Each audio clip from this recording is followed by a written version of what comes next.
Welcome back to technical classes में आपका फिर से स्वागत है। तो चलिए आइए हम समझते हैं स्प्लिट एसी और स्प्लिट एसी के कितने भाग होते हैं। तो सबसे पहले हम देखते हैं भाग इसके। देखिए एक हमारा ये इंडोर यूनिट है और दूसरा हमारा आउटडोर यूनिट है। तो अब आइए समझते हैं इंडोर यूनिट में क्या लगा होता है और आउटडोर यूनिट में क्या लगा होता है। तो सबसे पहले दोस्तों हम समझाते हैं आउटडोर यूनिट में कौन सा पार्ट्स का किस नाम से जानते हैं। सबसे पहले दोस्तों देखिए ये हमारा कंप्रेसर है जो कि रोटरी कंप्रेसर के नाम से जाना जाता है और इसके बगल में लगा हुआ है एक्यूमुलेटर।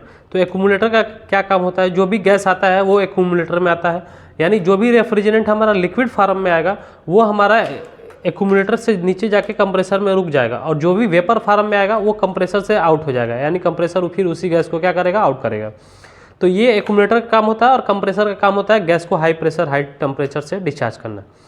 अब आते हैं इसमें कंडेंसर। हमारा कंडेंसर कॉइल ये है जो देख सकते हैं दोस्तों, ये कॉइल है, ये कंडेंसर कॉइल है। इस कॉइल का काम होता है कि high pressure high temperature gas को लो प्रेशर लो टेम्परेचर में बदलता है। अगर ये कंडेंसर ना हो तो गैस जब हाई प्रेशर हाई टेम्परेचर से निकलेगा और सीधे जब इंडोर यूनिट में भेज देंगे तो वहाँ पे हीटिंग की क्रिया होने लगेगी, कूलिंग की क्रिया नहीं होगी। क्योंकि ये कंप्रेसर की खासियत है, जब कंप्रेसर गैस को कंप्रेस करता है तो गैस की अवस्था हाई प्रेशर और हाई टेम्परेचर वेपर के रूप में हो जाती है।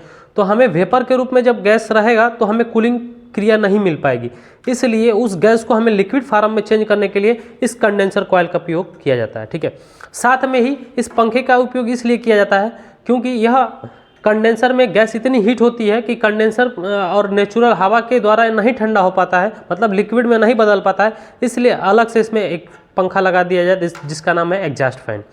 यह एग्जॉस्ट फैन क्या करता है, हवा को बाहरी हवा को यहाँ से पीछे से खींचता है और पीछे से कंडेंसर कॉइल पे टकराता है, फिर कंडेंसर कॉइल पे टकरा के फिर वही हवा बाहर आता है, तो वो हवा हमारी वार्म होती है, यानी हल्की गर्म होती है। तो इस तरह से ये कंडेंसर कॉइल क्या होता है, ठंडा होता है धीरे धीरे। फिर ठंडा होने के बाद यहाँ से डिस्चार्ज लाइन से गैस क्या होता है, आगे की तरफ जाता है, यानी इंडोर यूनिट की तरफ, जो देख सकते हैं आप। तो सबसे पहले आइए यहाँ समझते हैं। तो देखिए यहाँ से गैस हमारा निकल के कहाँ गया, ये ऊपर कंडेंसर में गया। ऊपर में इसलिए गया ताकि ऊपर से यहाँ से गैस आराम से निकलेगा तो आराम से फ्लो होकर नीचे से आउट हो जाएगा। अगर ये चीज़ आपका नीचे से होगा तो ज़्यादा कंप्रेसर को प्रेशर लगाना पड़ेगा, तो कंप्रेसर बार बार हीट होने के कारण ट्रिप भी हो सकता है। तो इसलिए यहाँ से निकलता है सीधे गैस ऊपर से इन होता है और धीरे धीरे नीचे से यहाँ से ये वाली पतली वाली लाइन हमारी डिस्चार्ज की है दोस्तों, यहाँ से डिस्चार्ज लाइन है, देखिए यहाँ से डिस्चार्ज हो जाता है। तो डिस्चार्ज होने के बाद ये हमारा इसमें आता है। तो इसमें जो आता है गैस उसकी अवस्था high low pressure low temperature liquid form में होता है। तो ये लिक्विड फॉर्म में इसमें गैस घूमता है और जैसे ही ये ब्लोअर आगे का चलता है रूम के टेम्परेचर को लेता है ये ऊपर से, तो कॉइल पे टकराता है और फिर वही हवा निकलती है बाहर, तो हमें एसी के रूप में मिलती है, मतलब हम बोलते हैं कूलिंग है, एसी चल रहा है। फिर हमारा जब ये गर्म हवा कॉइल से टकराता है तो वो गर्म हवा किस में बदल जाता है, गर्म हवा तो लेता है कॉइल, पर कॉइल में जो रेफ्रिजरेंट होता है वो फिर वेपर के रूप में चेंज हो जाता है, यानी लिक्विड से वेपर हो गया। तो जब ये फिर सक्शन लाइन से एक गैस जब आती है पुनः वापस कंप्रेसर लाइन में, तो वो जो गैस होती है हमारी वेपर के रूप में आती है। कुछ अगर लिक्विड रह जाते हैं तो वो जाके एक्यूमुलेटर के माध्यम से नीचे देख सकते हैं कंप्रेसर के नीचे वाले हिस्से में जाके रुक जाते हैं।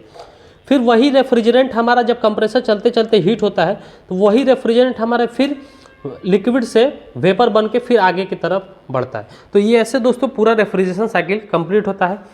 और आई होप आपको ये पूरा वीडियो समझ में आया हो, तो चैनल को शेयर सब्सक्राइब करना ना भूलें।